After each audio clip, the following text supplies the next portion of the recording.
Why are 90% of conveyancers women? Today, I'm joined by Chris Barry, who works for Thomas Legal, who is a mid-range UK conveyancing firm. Chris, before we switch the cameras on, you were telling me that 90% of conveyancers are women. That shocked me.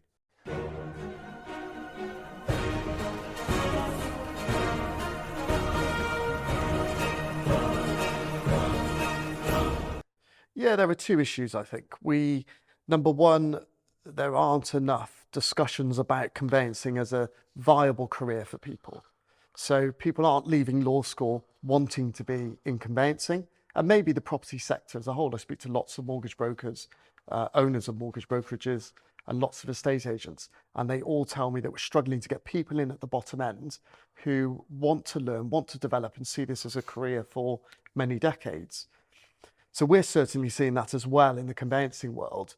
When we interview people, they typically say, I want to go into criminal law, I want to be a barrister. We get them in through the door because we're offering them a job in law, and they end up staying.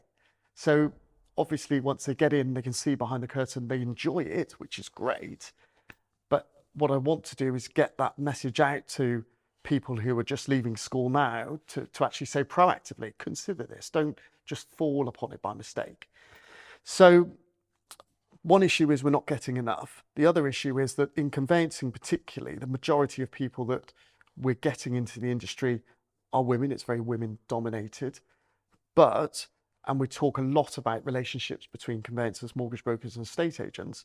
The mortgage broker world is really male dominated. Male dominated, yeah. I walk across the floor in one of the big mortgage broker firms in the city.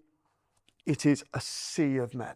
It really is. You'd be lucky if you see one or two women out of 60 staff. So actually, they're probably more male dominated than we are female dominated. What's the estate agency? I don't know. It's got to be. The vast majority of negotiators, at top of my head, anecdotal evidence, probably 60-70% are female. Okay. But the valuers tend to be more male. Okay, interesting. But it's the negotiators that deal with the sales chasing. Yes, and this is the thing, I think, that where you've got mortgage brokers and estate agents speaking to lawyers and chasing lawyers, if you're pretty much likely to be a man getting hold of a woman or the other way around, that's not enough diversity in the whole property sector. There's something that needs to be done, I think, to make sure that we are, one, attracting more people, and two, attracting a diverse range of people into the industry. How does pay for conveyancers compare to other types of law? I would say that pay for a legal assistant and a paralegal is fairly comparable against most areas of law. I don't think the pay is the issue. I think it's the excitement factor of it. People look at it, it's quite boring or not challenging enough, which is definitely not the case because, one, I think there's no better job satisfaction level than helping somebody buy their first house or their dream house. I think that's just mind-blowing how much that can excite people by picking up the phone to say, congratulations, you've exchanged, congratulations, you've completed, go and collect your keys, or doing that in person.